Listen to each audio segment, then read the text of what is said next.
welcome to episode 27 of the MMG podcast. I am Chris, and I am joined once again by my good friend Go 711.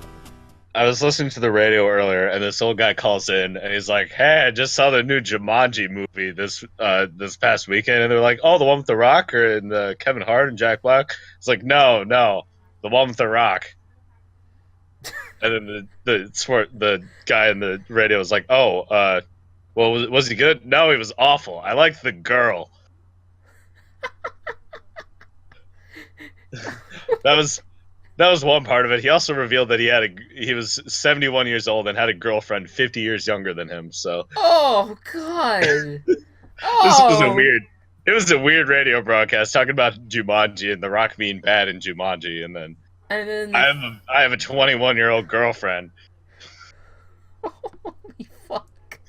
And then it ended with, "Well, what do you have for dinner tonight, Bob?" "All right," and then he hung up. Oh my God! What the fuck is Chicago sports talk? I don't know. I don't usually listen to New York sports talk. It's probably the same shit, but like, oh my goodness, that is the weirdest phone call I've ever heard. It had nothing. Did he even talk about sports? They did talk about sports at one point. Okay. And he was confused about what the Bears. He was really worried about what the Bears were going to do with Mike Glennon. Like, "Oh, who do you think the Bears should draft?" I was like, "Oh, we might have to get a quarterback because I don't know what they're going to do with that Glennon guy." It's like, who cares? He just completely, like, he's actually 72, his girlfriend's 22, he's just stuck in 2017 right now. Like, he's just a year backwards. He actually watched the one where, it was actually the one with Robin Williams that he watched, but his voice cut out. No, he said, he made a point for the fact that he didn't see the Robin Williams one. Okay, alright, fair enough. Yeah. Alright, so he's back in time, except he got a preview of the Jumanji movie. Oh, Jesus. Alright, anyways, welcome back, everyone, to the football podcast, episode 27. We are down to our last... This was going to be the fourth to last episode. We got next week's pod, which I still don't know really what we're going to be doing during that, but we'll figure it out, because I like doing it. And then we'll have a Super Bowl pod, obviously, and then we'll have a whole season recap pod. Hell yeah. Recapping all the nonsense and craziness of the 2017 season, and looking forward to 2018. We'll give our 2018 predictions, but that'll come in episode 30. But Bears win the... Bears win the North, and the Super Bowl. And the world. Yeah. Anyways, welcome back. So we're going to talk about the AFC and the championship and NFC championship. It's championship weekend, everyone. A lot to look forward to. But yet another exciting weekend for the NFL playoffs. Blew the lid off of last year. I mean, they blew the lid off last year in the wild card round, but this was over. Like unbelievable levels of just blowing the shit out of last year. Yeah. You know, I think we could say for certain that we hadn't had games as good as at least Sunday since the Cardinals-Packers divisional round game. I mean, that was special. I really enjoyed that game, and I still think that's like my favorite football game ever. But really, really great games. We're gonna recap them right now, and we'll talk about the news, and we'll talk about we'll obviously talk about the championship round as well.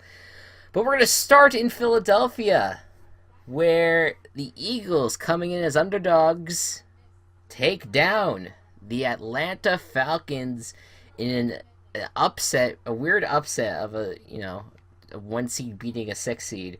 I guess. That was the upset. That was the upset. And it was an upset because the Falcons' offense couldn't get anything going. And a lot of that was because of the play calling, just really poor management by Dan Quinn and Steve Sarkisian, and that was really big talking part after the game. But the Eagles defense stepped up, and Nick Foles had an okay game. Everyone that said that he had this incredible performance, I think just we're living in the moment. He had a pretty good game. He had down the stretch of the game, he kind of started to get more comfortable in the pocket and all that, but he still had some weird throws. Um, Everyone was talking about, all he throws is RPOs, which is like the new token word if you want to sound like a football expert. For this week of analysis. Um, that was a significant thing that I think that's still going to be an issue going into next weekend. But the Eagles looked good. What did you think about this game? Did you watch this Uh, game? I watched the first half. I had to do something during the second half, but uh, I was from the game that I saw. I was expecting the Falcons to pull it out, and then they just didn't. Yeah, They had it, a pretty good start, and then just kind of lost it. yeah, The and lead flipped. right. One of the things that you kind of thought like the Falcons were going to win on that last drive. They were almost in the red zone. They were right there, and there was a weird sequence of plays in there. I believe that was the game where it looked like Matt Ryan threw like his ball into like the lineman, but then like the guy pulled it out, and I think he scored the touchdown. I forget if that was that game or Oh, if it was a different. was that the game where he threw it? It hit the lineman, and then yeah, I, I Foles threw it, hit the Falcons lineman. Aguilar caught it for a first down, something like that. I don't know. I don't know what the hell the with the It hit off his knee. Yeah, I don't know. Yeah, well, I mean, there was a lot of that happening. It was overall it was a weird defensive game, and the Falcons' defense did a pretty nice job, and obviously the Eagles did too. But the Eagles' offense ultimately had a nice game plan. They ended up protecting Foles for a lot of the game, near the end of the game at least. But the Falcons just could not get it done where it should have been their strength.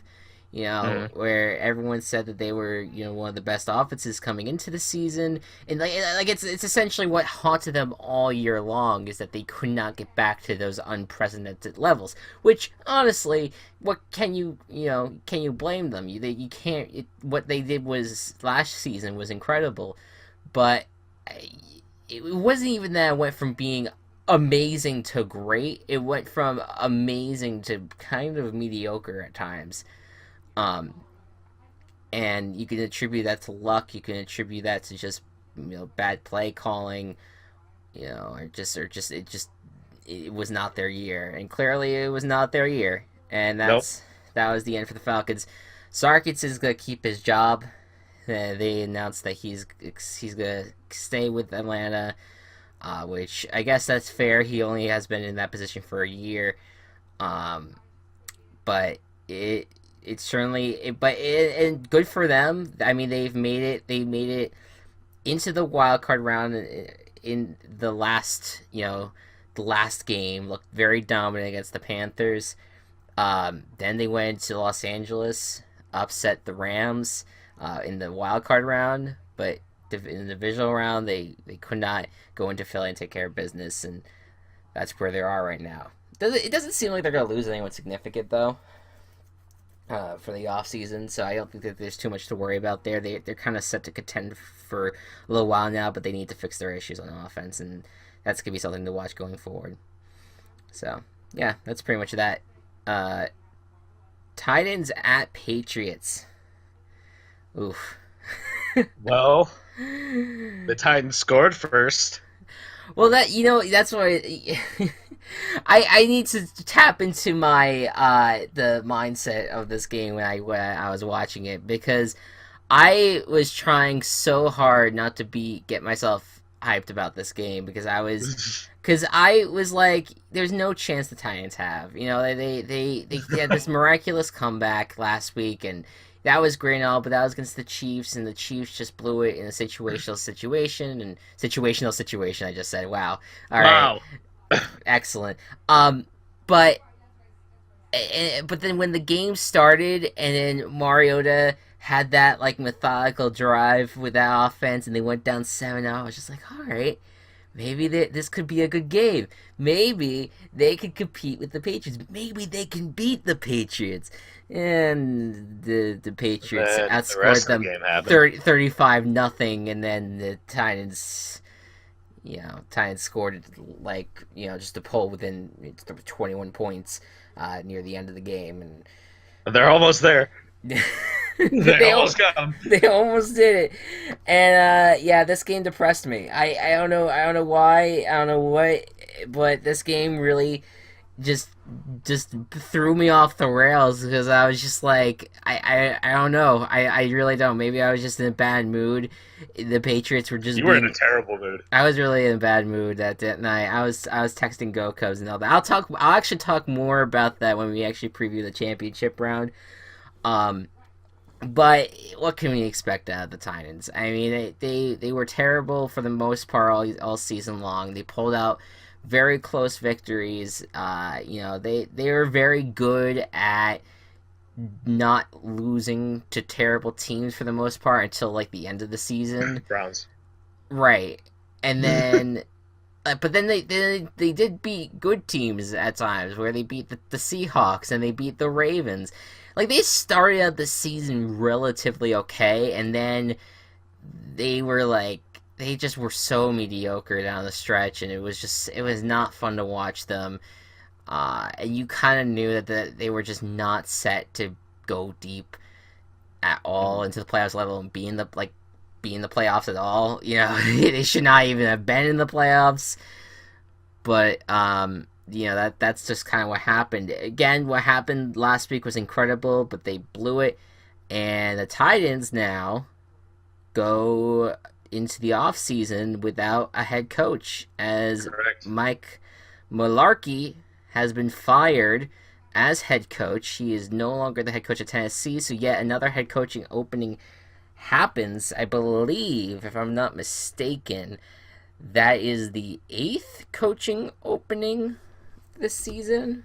The Bears, Giants, Lions, Colts, Cardinals, Raiders, And then that's the Titans. So that's and then 7. Titans. Yeah, that's 7.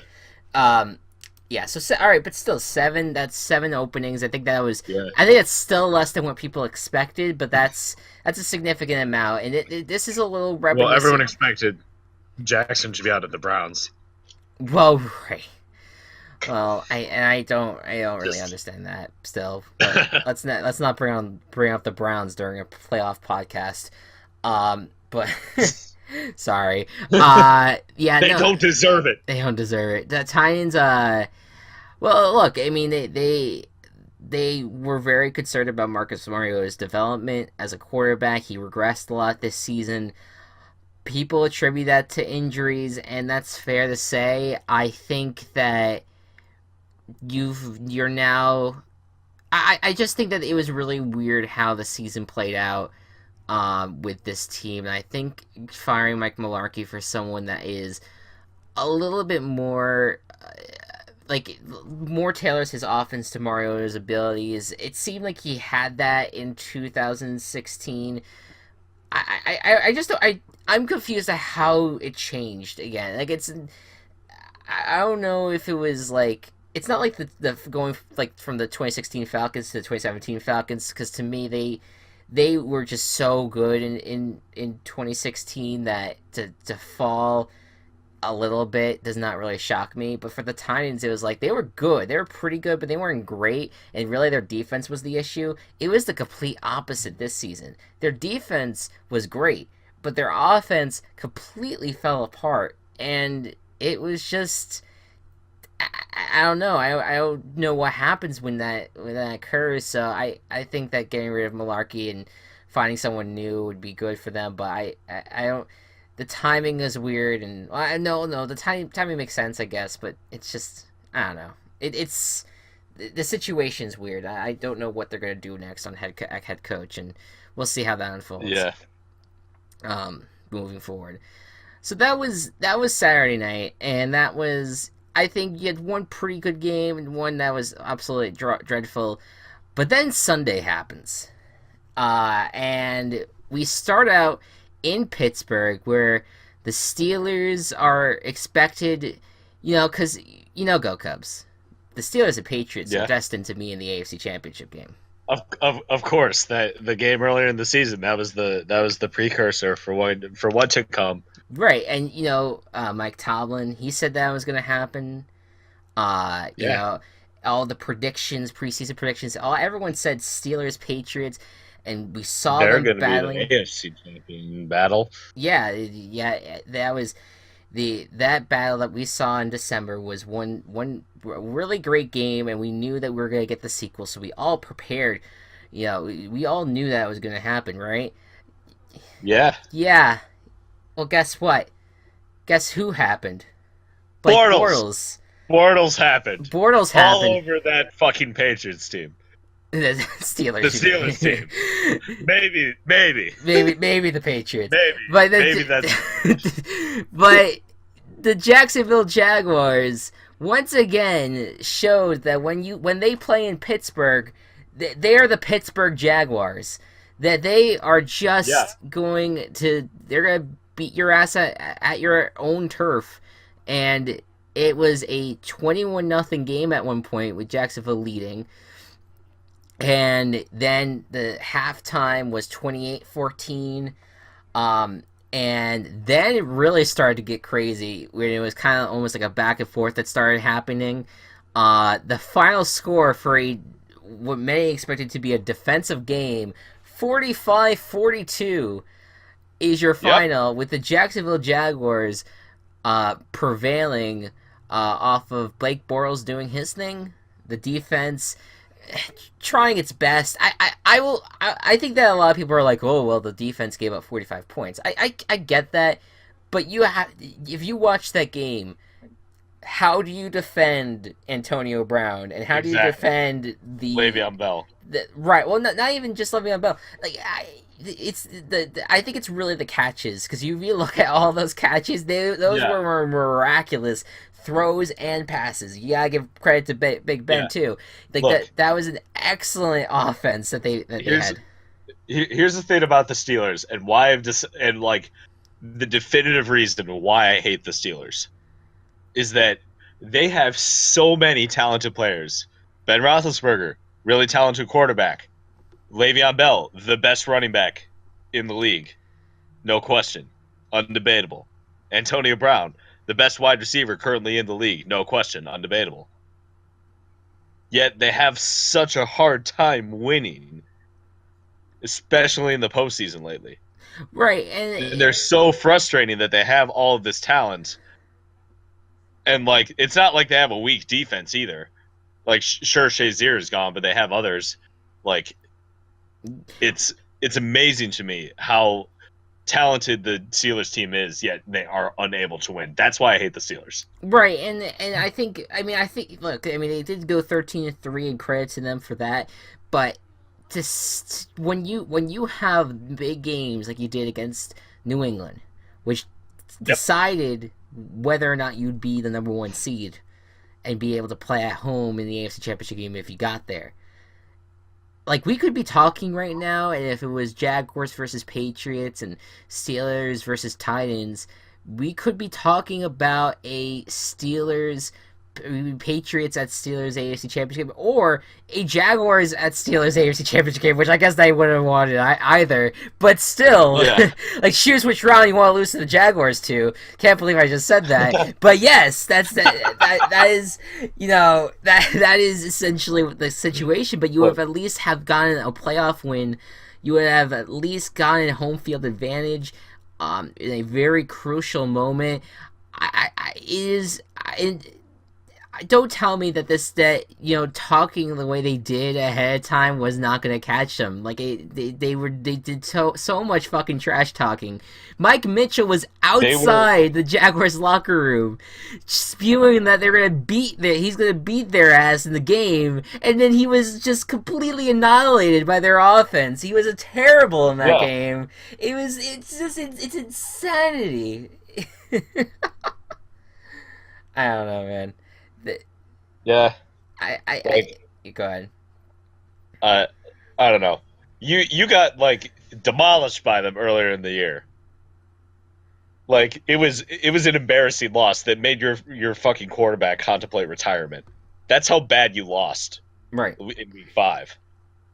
So all this trash talking and having nothing to show for it is fucking laughable. And I'm gonna laugh in their faces because they're not going to Foxborough. The fucking Jacksonville Jaguars are with Blake Bortles. Right. And I think that you have. I mean, it sounds like Big Ben's not going to be retiring. It sounds like he wants revenge against the Jaguars. He'll get a chance to face them next season. You will. But I think about I think about that Steelers team. Um, and they can contend and contend and contend all they want, but you need to figure out a way in the big moments when you're facing these big teams that one that you're not overlooking them, but also that you don't try to outthink them too much, because I feel like there's way too many times, especially when you look at the play calling in that Steelers that game. There were so many times that they tried to outthink the Jaguars. The few times where they could have just ran the ball using Big Ben, just smashed Uh, his body into over the line for to in order to extend the play, extend their drive instead of now turning the ball over to the Jaguars, and yeah, instead they decide to throw the ball multiple times and they failed both times. yeah, You know what I mean? Of course, then you do have those plays that was like third and long, and then, you know, Big Ben throws a beautiful pass to Antonio Brown. He catches it with one arm. You have those plays that are incredible, but you can't rely on those in situational football. yeah. When you are talking about when you are fourth and short, where you could literally just extend your hands over the line and with Kind of like Fournette did to score a touchdown in this game. well, right, that's fair, but Like it's also like Big Ben is called Big Ben for a big. reason. He's a big There's a guy big in the name. who could probably smash himself into the offensive line at least to sneak it. Look at Brady. Brady's 40 years old. He's still quarterback sneaks. He still like runs his. I mean, I know that Tom Brady is a special breed, but like he's. I don't think. I think that Big Ben is probably in better shape that way than Brady. Yeah, Especially with Big Ben's size. I, I don't know. That's just, to me. There were so many times that Tomlin just completely failed, or even Haley completely failed as as like just on offense. Todd Haley got fired by them, and I guess that's good. Or at least his contract expired, and they're gonna let him go. I think part of it was maybe his relationship with Big Ben. People were reporting that he was not getting along with them and all that. yeah, But that is yeah. hey, they So, got to do that. so things looks really shitty for the Steelers, Yeah, and I'm all for it. right, right. Fuck Pittsburgh. Put something on the other side of your goddamn helmet. Well, right. I saw a lot of people say like "Let's go Penguins" and all that. Yeah, I was just like, well, we'll go for your third fan straight. base abandoned you. Yeah, really. It's gonna be rough. They got to do something. I don't know what they seem like they have all the pieces, you but know they got to how do something. you know how like the Steelers get their name because they're Pittsburgh, which is the Steel City, and they melt. They like do a lot of melting. Hmm. The Steelers had a meltdown this weekend. You know what? Yeah, That's solid. That's solid. That's yeah, solid analysis right there, actually. yeah. Punny. Okay. Anyways, Funny joke. all right. Let's go on Let's wipe to the ketchup away from yeah. Heinz Field. Move Yeah, on to Minneapolis. we gotta catch up to the other game, which is the Saints at the Vikings. Not really a great game, just kind of boring. Yeah, Yeah. Like the Vikings just kind of like dominated the entire first half. yeah, 17 Yeah, nothing. and then the Saints attempted to make a comeback, and then the lead changed 4 times in the last 3 minutes. Yeah, so I mean, not to give play by play because I know that everyone has probably seen this game now because it's now in lore. But Yeah, you started out Vikings dominating 17 nothing. I thought, okay, well, I guess we're gonna just move on. Vikings win. That's okay. Whatever. Let's move on to the championship weekend. And then they start making some momentum. They started coming back. Um, and they scored the first few touchdowns. It was 17-14. I think Kai Forbath kicked a field goal, so it made it 2014. And then marched down the field by the Saints, and Alvin Kamara hauls one in, one of the rookies of the year, hauls one in for a touchdown. It is 21-20. And the Saints take the lead. A great comeback down after 17 points. Would go down as one of the great postseason comebacks. But the Vikings weren't done. They marched down the field. Kai kicks field goal, 23-21. Saints march down the field. Then who the fuck is the Saints? Well, Lutz, he kicks it, 24-23. And so now the Vikings, with the ball in hand, they must march down the field and try to get in position for a field goal. They mark down, they kind of throw, short passes for the most part, try to get out of bounds, try to get down as much as possible. They get around, I think it was like the 40-yard line. sounds about right. Yeah, something like that. And then Case Keenum, with 10 seconds left, drops back, throws a pass deep down to Stephon Diggs. And He you'd catches in think, the air. Yeah. you'd think the play here, Stephon Diggs catches it, gets out of bounds, they line up, kick the field goal, and win the game. That's not what happens. That's not what happens. As Marshawn Lattimore looks like he could tackle Stephon Diggs in bounds, and if he did that, as long as he didn't do it before the Game ball over. got there, it would have been game over because the clock would have just ran down and it would have been 5-4, 3-2-1. That's it. But no, that countdown is for every step Stephon Diggs takes running into the end zone for a miraculous touchdown in what has been dubbed the Minneapolis Miracle. In what has been a very tumultuous Vikings franchise history, where it seems like in the biggest moments in the playoffs the Vikings just can't get it done, and some of the worst things haunt them. But not Yeah. this one. Not this one. This will go down as probably the greatest Vikings moment of all time. And there was so much that made that moment. I think you said it too, Gokaz, about Stephon Diggs. What did I say? You talked about like his expression on his face. His expression as soon as he like made the touchdown, his helmet came off and he like extended his arms out to the side like, "Let's go!" Like, Yeah, that was one of the coolest moments. yeah. He never changed his facial expression. At one point, you saw him stand on the benches facing the crowd with like a bunch of cameras at his feet. Yeah, And just capturing that moment. yeah, and then the camera was panning out there, and he was just staring into the audience, and so that was awesome. And then my personal favorite moment, and I constantly posted it on Twitter because I just could not get over it. Case Keenum, which if you do not know the story of Case Keenum, he's a guy who was undrafted out of Houston. He's one of the best college careers that you could ever hope to have. Yeah. But he goes undrafted. He goes to the Houston Texans. They cut him in 2013. He does spend a little time with the Rams as well. He actually started for the Rams last season for the majority of the season, and then Jared Goff took over. And then this season happened. He's the Vikings starting quarterback, and he's had a phenomenal year, something you would not expect to have a backup quarterback, but he's really been excellent. And you could tell that, this guy is probably more than just a backup, that he could have starting pedigree moving forward.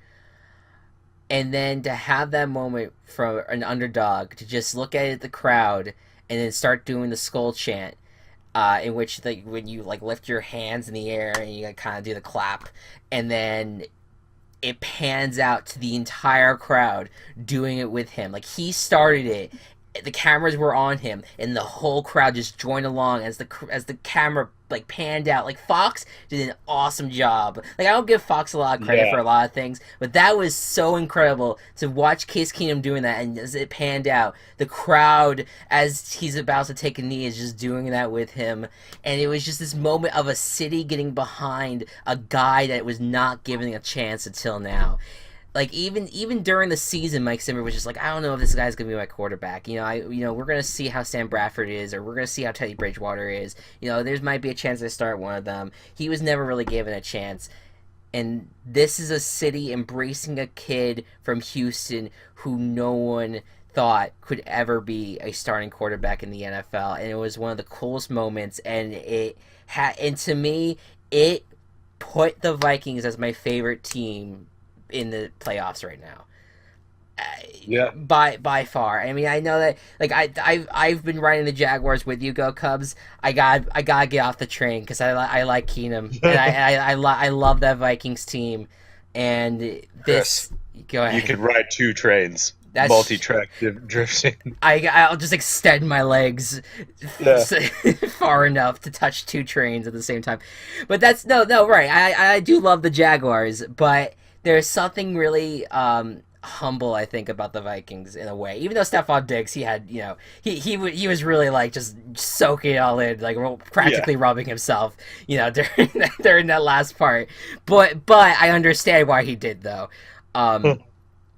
But yeah, I love it. I think it's a great story, and I feel terribly for the Saints.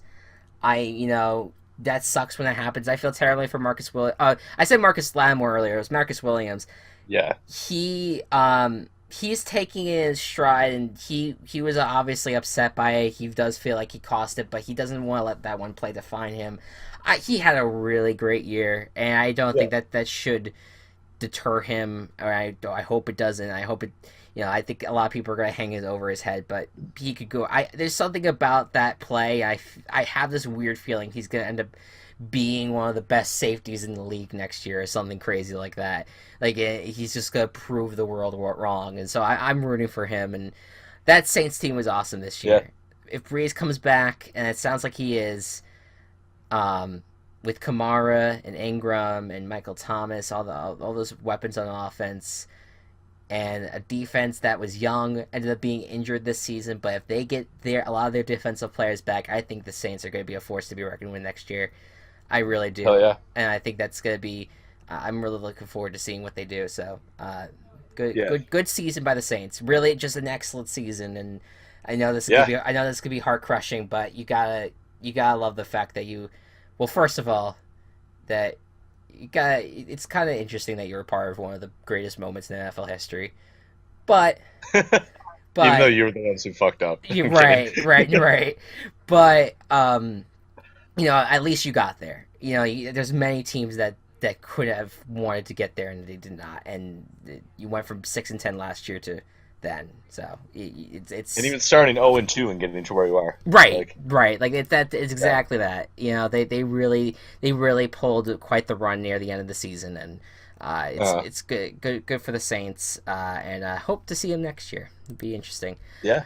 All right, I have a bit of a thing that I would like to share before we get into different news. Yeah, go right ahead. So earlier in the season, yes, and by that I mean week 17. A bunch of Bills fans, after Andy Dalton made a fucking incredible throw to knock the Ravens out of the playoffs to allow the Bills to get in, a bunch of Bills fans donated to Andy Dalton's charity, which is one of the coolest sports moments like ever in my opinion. But it didn't Absolutely. stop there. When the Jaguars knocked the Steelers out of the playoffs, Bengals fans who hates the Steelers so much donated to Blake Bortles charity. There you go. Hey, And yeah, go ahead. and Vikings fans to the I forget his name, but the Saints punter in their game broke his fucking ribs and continued to play and continued to punt for the Saints the rest of the game. Vikings players donated to his charity. Vikings fans, you mean? Vikings fans, rather. I didn't know that last part. Yeah, That's awesome. It's a new yeah. trend, and you know what? If that's a trend going forward, holy shit, is That the world is a one better of the place? greatest trends to like ever come out of sports. Right. Or, I mean, especially the NFL, who's Yeah, as problematic as can be. Yeah. with so much bad stuff that happens, that's one of the coolest things that I'm glad that sports fans are starting to do. I that's really awesome, and Yeah. I think if the Jags pull off the upset this weekend, Oh, you're gonna get a lot of people donating to their charity because everyone hates New England. yeah. But no, I think it's awesome. I think it's gonna be really sweet. To see what happens moving forward if people continue to do that. I mean, come on, we need people doing the good things like that, and it's a good reward. I think a lot of people say, when you finish your fantasy season, if you're a fantasy champion, donate to the causes that your players that you had on your team care about Yeah. as like a thank you. And I think that the people should do that. I didn't hear a lot about that this year, but I think that was a kind of a good replacement, is to have teams that knock each other out and as Uh, donations to kind of flow through. Like that's I think that's awesome. I think that's really cool. yeah. So I'm looking forward to seeing if that trend does continue moving forward. Let's do some news. We got some coaching news in three different places, none of which Correct. have been confirmed because all these coaches are still participating, but they probably have deals in place, which is actually against NFL rules, but who cares about rules? Matt Patricia, I almost said that weird lisp there. He ended up moving.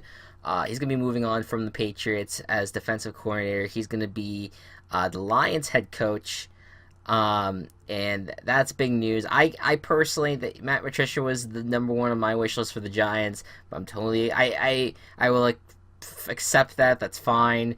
I think Detroit is getting a guy that it will be interesting. He's never been a head coach before. He's kind of been bred through the Patriot way, through under Belichick, and it'll be interesting to see how he does and handles a head coaching job, because he's gonna have to deal with both offense and defense. And I think that he's done such an incredible job with the Patriots defense, because it's not like, on paper it's not a strong unit, and there's been times that it has not shown to be a strong unit, but I mean, at least down the stretch here, they've been really great, and the fact that he's been able to develop that so much well is great.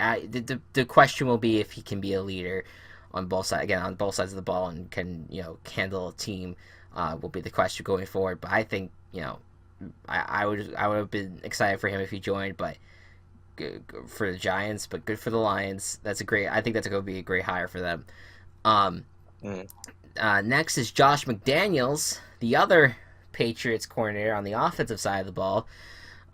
He, after years of people kind of saying, well, he did terrible in the Denver job. That was when I believe Tim Tebow was the quarterback at the time. After all that kind of fell apart for him, he went back to the Patriots and has won 2 more rings with the Patriots, potentially a third, and he is now going to be the Colts head coach. And if Andrew Luck is healthy, that's going to be interesting, because to have a guy that is should hopefully still be a starting quarterback. It could still have that ability. I mean, that's going to be the biggest Yeah. question moving forward is if Andrew Luck is going to be, able to play football. Um, that's going to be a huge hire, and it's going to be huge in the sense that like that offense that has really relied on like one or two weapons is going to be just insane going forward. I'm very much looking forward to seeing what happens there. And Chris Ballard has done a good job as a general manager thus far. He's only been in it for 1 year, so it'll be interesting what happens in the second year with the draft and free agency and all that. So, very fascinating change for the Indianapolis Colts. And finally, the Giants are going to be going with Pat Shurmur as head coach from the Vikings. He is the one behind Case Keenum's rise in that offensive rise, and I like the hire. I'm not the biggest fan of I didn't. He wasn't really high on my list because he used to be the coach of the Browns, and the Browns he didn't really have a lot of success. People felt like he kind of had an attitude problem. Yeah. And that was a big concern going forward. Um, I hope that he's not that. I hope that he fixes that. But I mean, look, if he does what he did in Minnesota, and they because I think the talent's there for this Giants team to do well. So I don't Yeah. know. Hopefully it works out. So I'm gonna just hashtag trust the process, and we'll see what happens. Um, and Indeed. there is something else that there's other news that I feel like there should be reported on that I forgot. Oh, just broke before. John Morton's out as Jets offensive coordinator, a guy that kind of I don't know. He did a really good job this year. Oh, like the Jets kind of outdid expectations, yet he was fired. I think that kind of was just attributed to just people not getting along. He did not get along with Todd Yeah. Bowles or the players, so I don't know. I don't know if that really makes any sense. I thought he was good, but if they go in a different direction, then we'll see what happens. And maybe they think that I mean Josh McCown had he's a great player, great at least quarterback for who he is. Um, Yeah. and I think the wide receivers did a great job this year. But I think the offensive line is still an issue, and maybe that's where some concerns are. The running backs were kind of used weirdly. Matt Forte wasn't really used a lot, but I just thought that was because he was aging. Um, Yeah. I don't know. Interesting. It was an interesting thing, and so we'll see who gets hired from that as well. Is there any other things or tidbits you want to add for this segment, Go Cubs? Not really. All right, all right. So I got some things to say now. The Okay. the championship rat weekend is here, and I I I wanted to I wanted to just talk about this season and what has happened and where we are now, because when I think about it, when I was watching the Titans Patriots game, and I was very down in the dumps about it. I just was not enjoying it. Thought it could be a fun game. Thought it would be interesting. Turned out not to be. And then I started having football, football sadness thoughts, in the sense that oh shit, here we go. Patriots are gonna win the Super Bowl. They're gonna just win it again. And it's been such an amazing year. It's been incredible. And the fact that the Patriots are going to ruin the chaos and win yet another Super Bowl. How can it happen? Well, how could we let this happen again? But you and I were texting back and forth during this game, and you said something that was very interesting to me. It has kind of stuck with me through Sunday and through just this week. And you said chaos stands out for what is expected.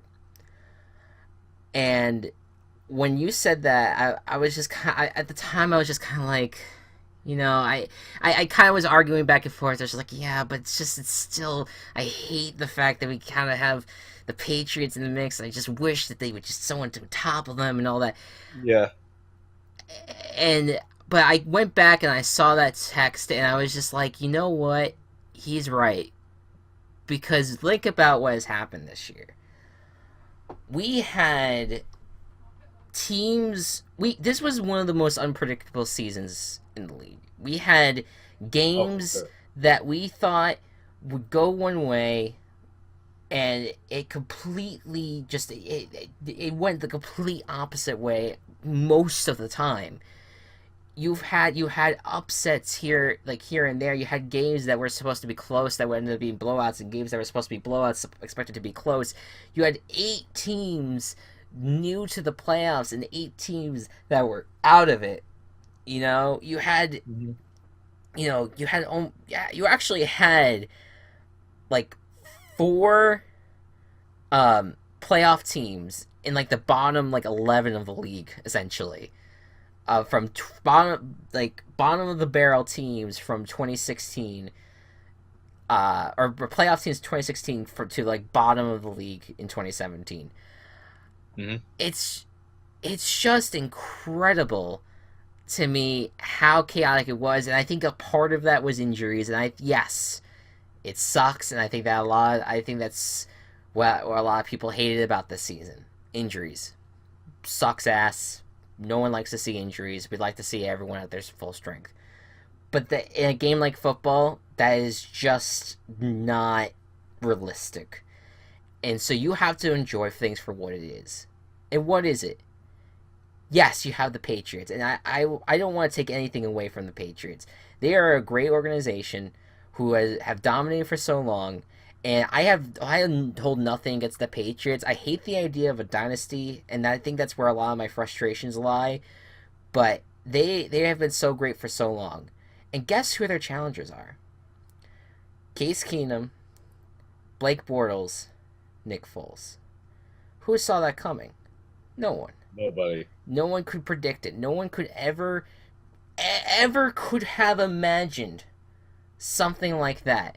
Who could imagine that that the quarterback position actually mattered not as much this year?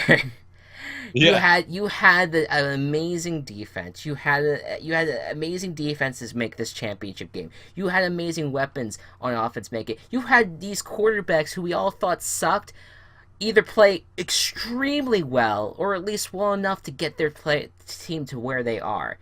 So first of all, anyone that says that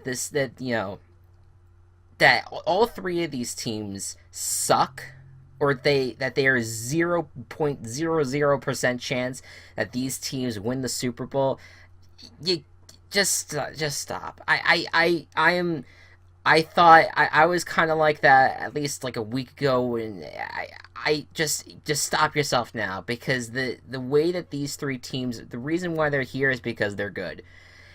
And Mhm. I think that no matter what happens, that they have a really good shot at winning it, just like the Patriots have a really good shot. The Patriots might have the best chances, but I think the other three teams have a really good shot as well.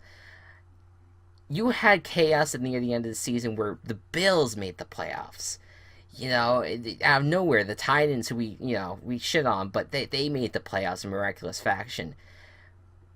Who's to say that anything could happen where a team you don't expect moves on, like the Jaguars? And so I just want to thank you, set 2017, because it has been the most chaotic year that I can remember. A 3-13 team from last year made it to the championship round at least. You had teams that were never supposed to make the playoffs again make it. You had teams that ended up defying expectations, and you had teams go into a fucking trash fire heap of piling shit. But it was fun to watch in a way because it was unexpected. The Packers didn't make the playoffs. The Seahawks didn't make the playoffs. You know, the Giants were Super Bowl favorites and they're 2-14. I hate, or 3-13 rather. I hate it, but it doesn't mean that everyone else can enjoy it because it's so random. It was The so Jets had a winning unexpected. season at one point. Right. The Jets were having a decent season at one point. You know, I, you cannot sit here and say realistically that this was such an awful season. Because if you don't appreciate the storylines and you don't appreciate what makes football so great, in that anything can happen at any time, and this season proved it. And I want that to be the message of this season, that no matter what happens, the Patriots could win it all, or the Jaguars could do it, or the Vikings could do it, or the Eagles can do it. No matter what happens, we'll remember 2017 for its chaos, for its fun, and bad football at times, but all of it has been worth it to me to have what we have right here. A perfectly wrapped gift that might smell like shit, but it perfectly resembles what 2017 really was. And I love it. Yeah. I don't know. That was good. That was a good rant. I Give it four stars out of 4.5 stars. All right, cool. Thanks. Really appreciate it. I felt like, and I feel like, I feel like what you said, chaos, that chaos stands out for what is expected.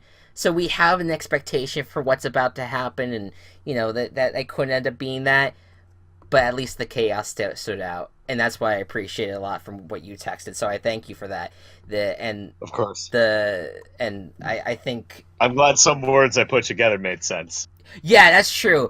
We also let's. I wasn't sure if that was gonna. I forgot to bring up the fact that Go Cubs was very tired when he was texting me that night. That was fucking exhausting. And so that was. I think that he had a lot of trouble trying to figure out, what was happening, and I. But you got the message, which I'm happy about. Right, and it set up this because I just think that I could get depressed a lot sometimes thinking about oh well, this is expected, oh god, this is expected.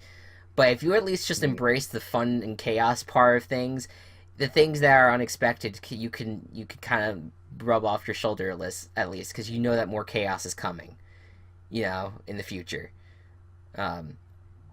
So that I think I think it's important for any football fan to think a bit like that. So let's predict these games, shall we? And we're going to start with the AFC Championship game.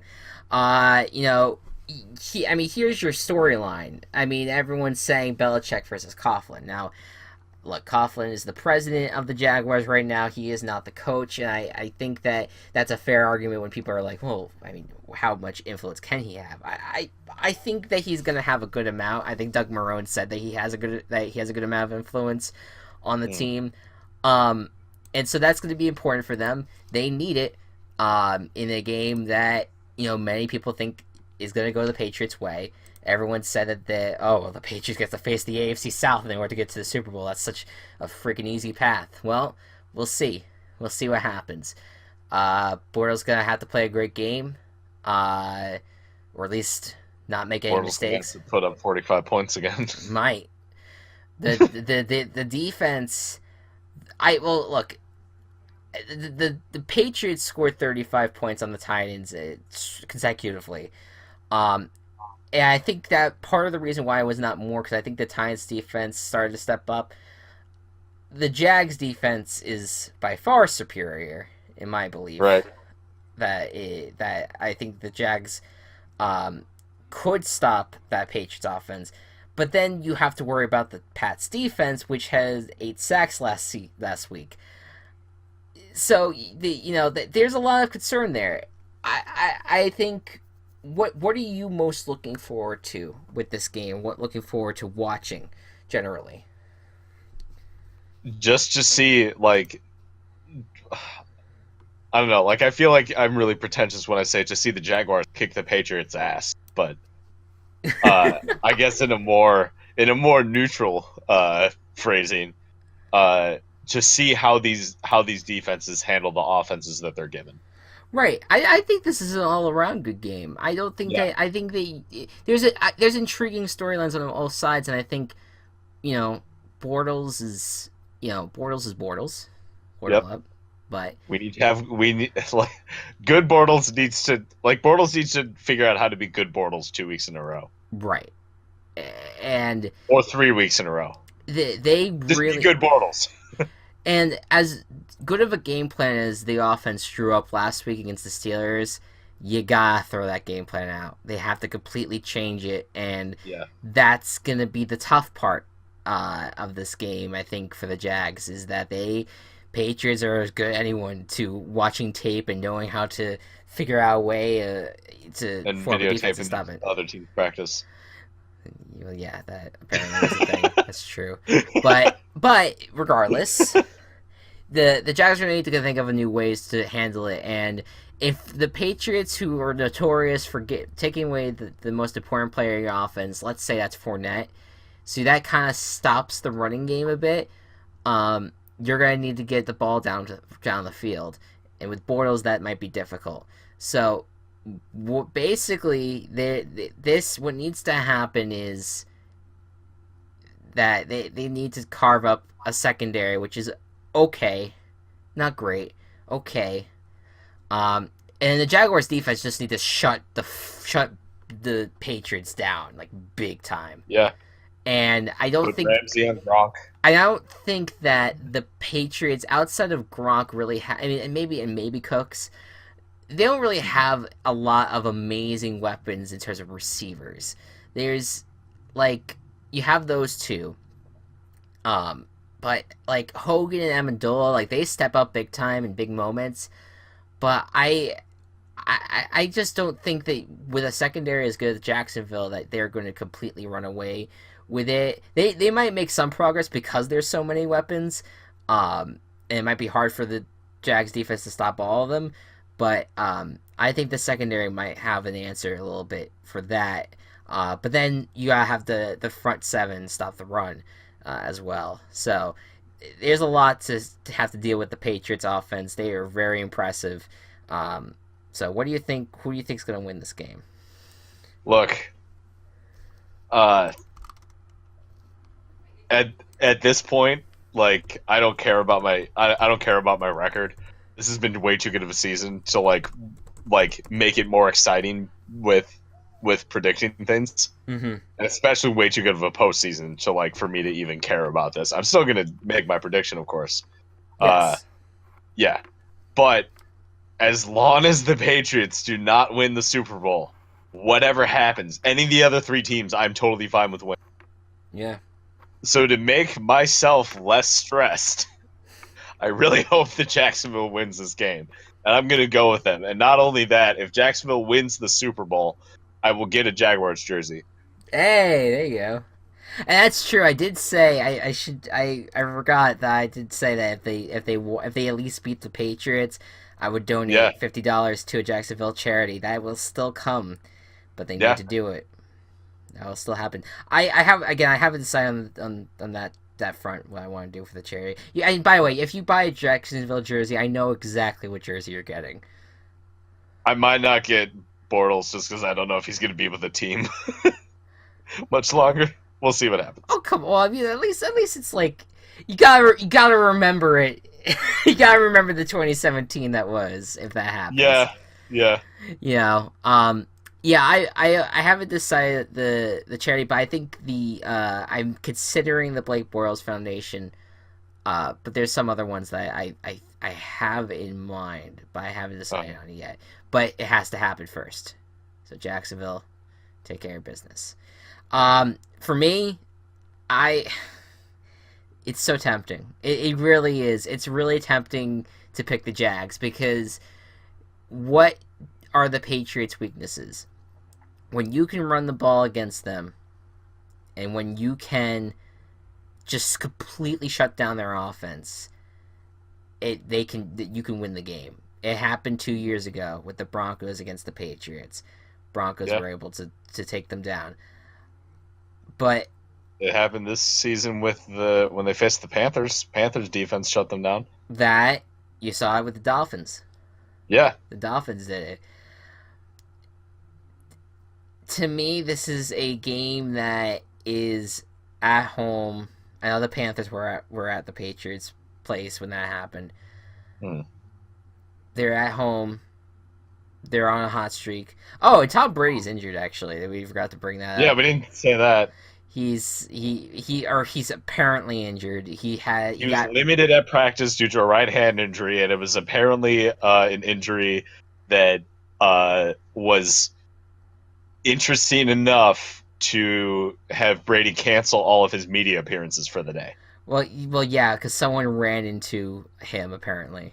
Oh, Yeah, I said that someone ran into. They reported that someone ran into him, and so I said that that person that ran into him was executed on site. Um,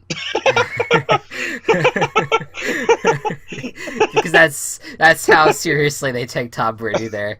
Um, but that yeah. So I don't know.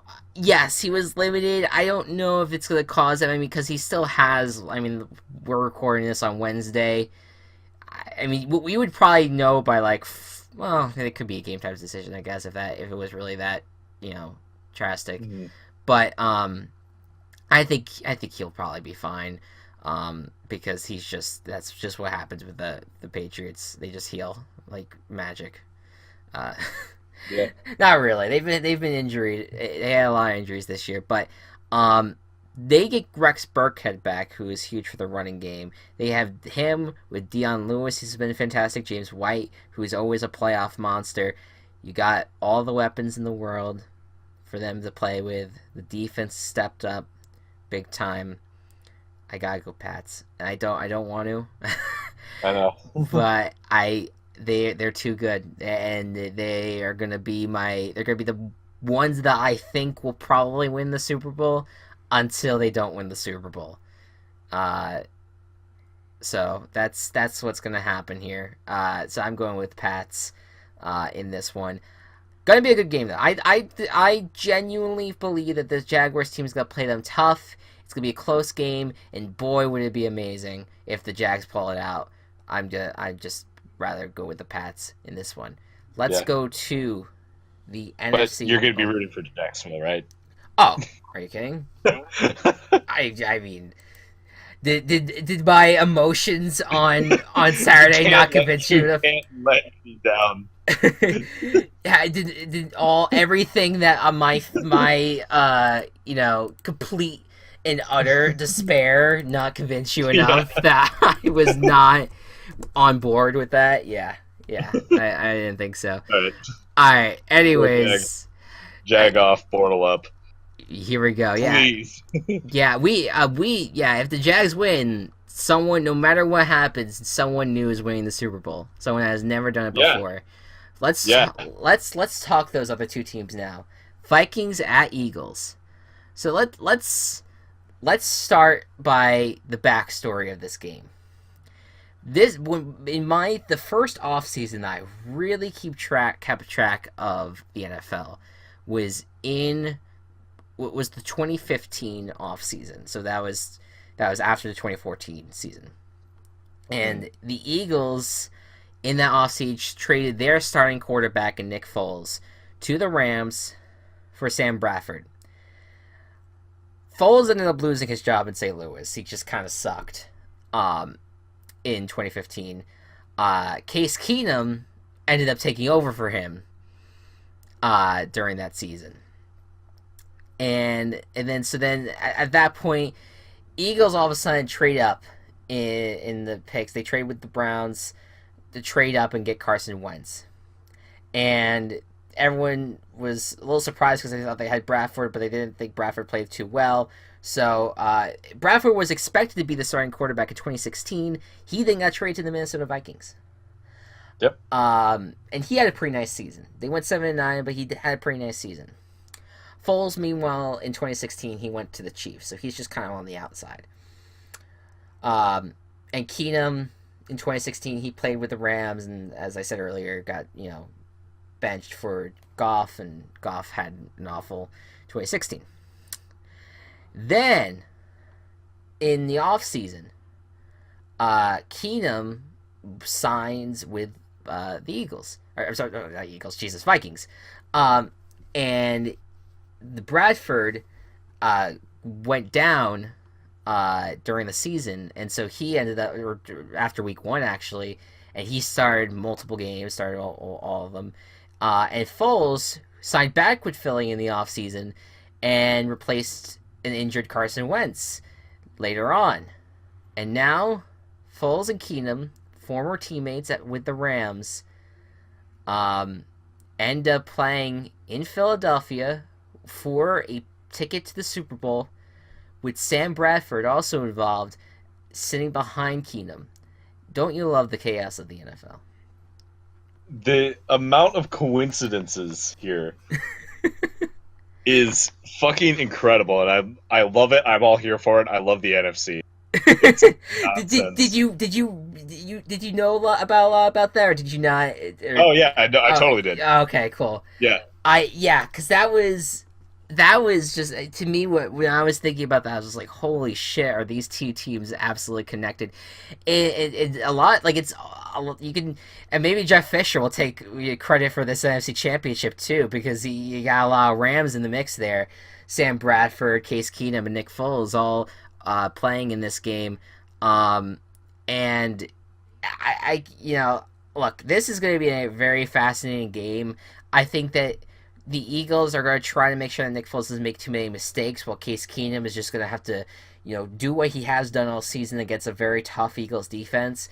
Um, I think a fascinating game up and down. What are you most looking forward to it? seeing which quarterback is going to face Bortles.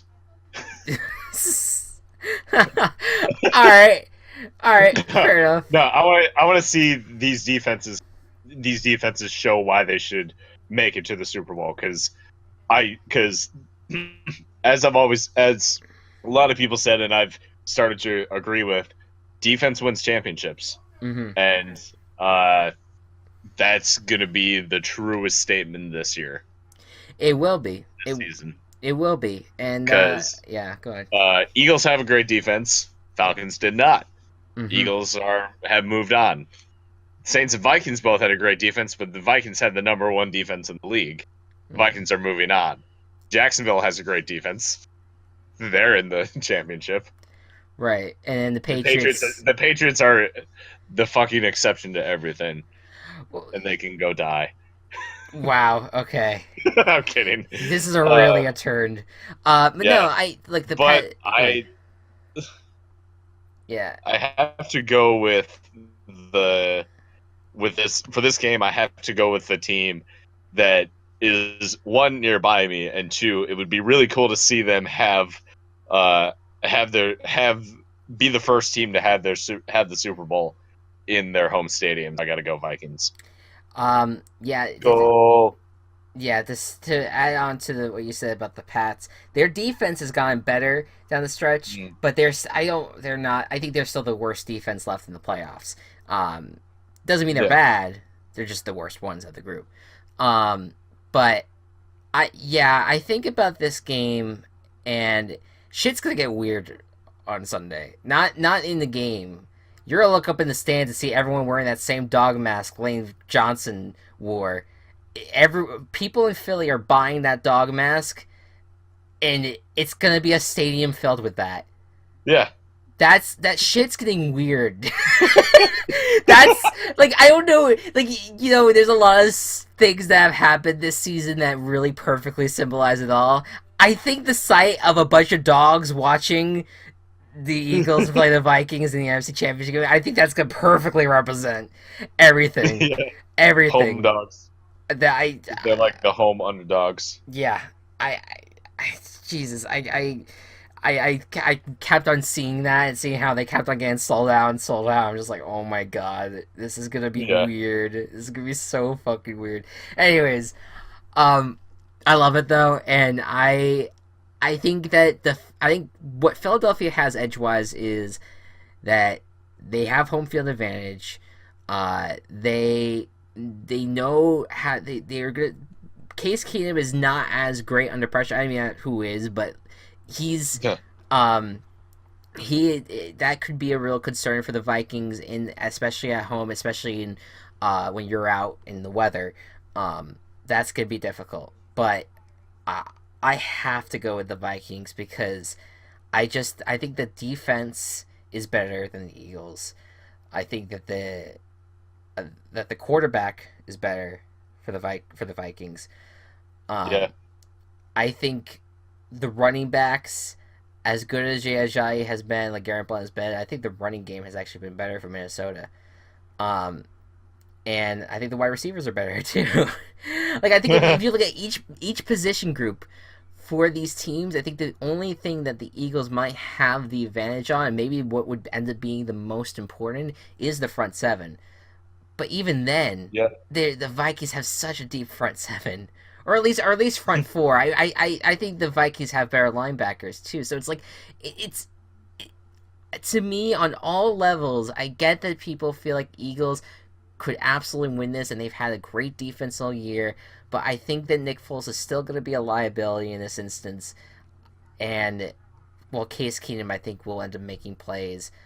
I'm going with Minnesota, and if by the way your predictions go as expected, Jacksonville and Minnesota will be the first time that two road teams would make two teams that won on the road in the championship game made the playoffs Yeah. since 2012.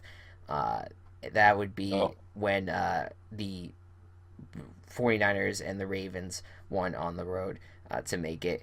that was a weird ass game. Yeah. Um, and I think since 2013, both home teams of the championship round have won every single year because we had Oh, since you had from like 2013 to 2015 you had all the one seeds playing the Super Bowl, yeah. and then you had last year where you had the one seed and the two seed The, play. yeah. But the 2 seed was home. The two seed was at home, so yeah, Yeah. so it would be the first, you know, it would be the first time that we'd see a road team win a championship game in a while, let alone Yeah. both of them. But I hope you're right. I hope that happens. I think here's my Super Bowl. What I think would be best. What would be fun to watch. I think Vikings Jaguars has the best storylines to me. Out of all of them, Oh yeah. I think Vikings Patriots would make the best game. I think that would be a Okay. really. I think that would be a really good game. Um, I think Jaguars Eagles with the two worst quarterbacks remaining would just be the weirdest scenario. Oh, it would be the least viewed Super Bowl in history. Like, Well, I would argue Vikings Jaguars would, but I guess the Vikings might have gained a few fans after what they pulled off. I mean, the yeah, Jaguars might too if they beat the Pats, but yeah. the one It's I'm no Saints Patriots. Like, no, forget it. yeah. It's not even close. What the one I'm least looking forward to, and the one that I'm so worried is going to end up being the most likely to happen, is Philadelphia at New England. 'Cause I just think New England has the.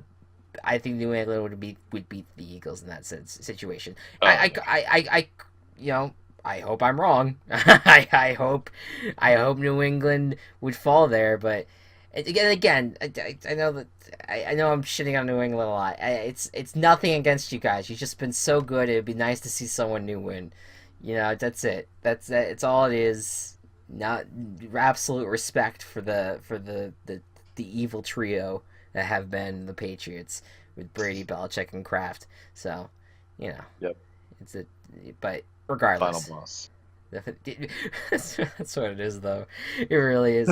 Um, yeah, but you know what? I'm looking forward to this week. I'm looking forward to these games. I think both will be great. And I think, although we said Panthers Cardinals was going to be a great game, it turned out with that ended up being a blowout.